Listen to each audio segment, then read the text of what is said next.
Hi everyone and welcome to Treat Comparison. Today we're looking at trusty fish bites with salmon versus mackerel bites. Trusty fish bites with salmon are made in Australia, which is good. They're made for Bunnings, so you can only purchase them there. Bunnings isn't usually where I go for treat or dog food advice, but if you're in there, you've got the dog and you see some, you might be tempted to grab a pack. But before you do, let's just have a look at the ingredients in these particular treats. They do look cute. They're shaped in the shape of little fishes, which is cute, and it's good portion control. But looking at the ingredients, I certainly wouldn't want to feed them to my dog. So in Australia, we have product labelling laws for anything that is for consumption, whether it be human or pet. And part of those laws is that you have to list your ingredients from the most to the least, as in what there is most of in the recipe to what there is least of. So with that in mind, we can see that the number one ingredient in these treats is rice flour. Pretty self-explanatory. It's rice grains of rice that have been ground down into a flour. No nutritional value at all. It's just a filler. Tapioca is the second ingredient that there's most of in these treats, and it is also a grain. It goes quite gluggy when it's wet. It used to be used in desserts to fill desserts out, particularly in the Depression. It's again got no nutritional value for a pet at all. The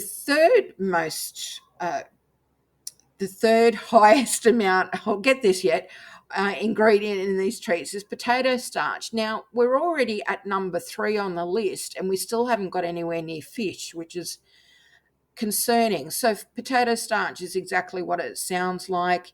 It's another filler and another carbohydrate. So at the moment, you're giving your dog a fish-shaped carbohydrate treat. We finally get to salmon meal, which is number 4, and you can head on over to our website to find out what meal means. It means generally there's no salmon in there. It's salmon meal. It's very different to salmon meat. So it has no nutritional value whatsoever. It's a way of adding a protein title to a treat without actually adding the whole protein. We move on to vegetable glycerin, which the purpose of that is purely to make the treat soft. So it's just another additive. Sugar shouldn't be anywhere near a dog, nor should sea salt. Bamboo fiber, what's that for? Vegetable oil and a natural preservative. Now, I found that information at that website that you can see under the writing, and that's so that you can go along and check my work. Don't take my word for it. It's on the website. So that's where I'm getting it from, and I'm just stating the facts. The amount of actual fish or salmon is pretty small. Now, looking at our mackerel bites, yes, they're made in Australia by an Australian company, but the most important thing is that the ingredient list is one thing. It's 100% Australian mackerel fish.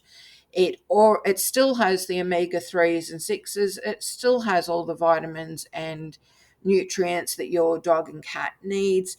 It's just dehydrated. Now, dehydration means that they've taken the moisture out.